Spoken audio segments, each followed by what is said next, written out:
하지만 협박 당사자로 알려진 우리 기업들은 조용하고 정부도 말이 없기는 마찬가지입니다. 기업들과 정부가 어떤 방침을 세운 건지 이 내용은 김현우 기자가 취재했습니다. 중국의 압박에 대해 당사자인 삼성전자, SK하이닉스는 공식 입장을 밝히지 않고 있습니다. 입장을 밝힐 계획도 없는 것으로 알려졌습니다.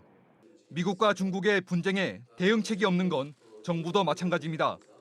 청와대는 화웨이 제재는 기업이 자율적으로 결정해야 한다며 한 발 뒤로 물러섰습니다. 자칫 사드 보복이 재현될 수 있다는 우려 때문입니다. 미국의 중국 제재에 동참할 경우 삼성전자는 매출의 25%, SK하이닉스는 매출의 절반인 중국 매출이 사라져버릴지도 모르는 상황입니다.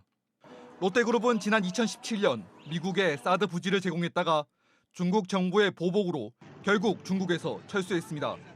중국에 투자한 10조 원은 물거품이 됐습니다. 하지만 중국에 협조하기도 어렵습니다. 세계 무역과 IT 기술 등을 주도하는 미국에게 불이익을 받을 수 있기 때문입니다. 그래서 당장은 어느 쪽도 선택하지 않는 것이 합리적이란 분석이 있습니다.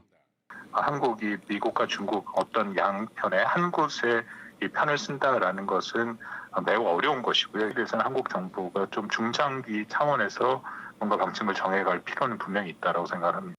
하지만 28일과 29일 열리는 G20 정상회의에서 미중 정상이 무역 분쟁 해결에 실마리를 찾지 못하면 우리 정부도 상황 타개책을 마련해야 할 것이란 전망도 있습니다. SBS CNBC 김현우입니다.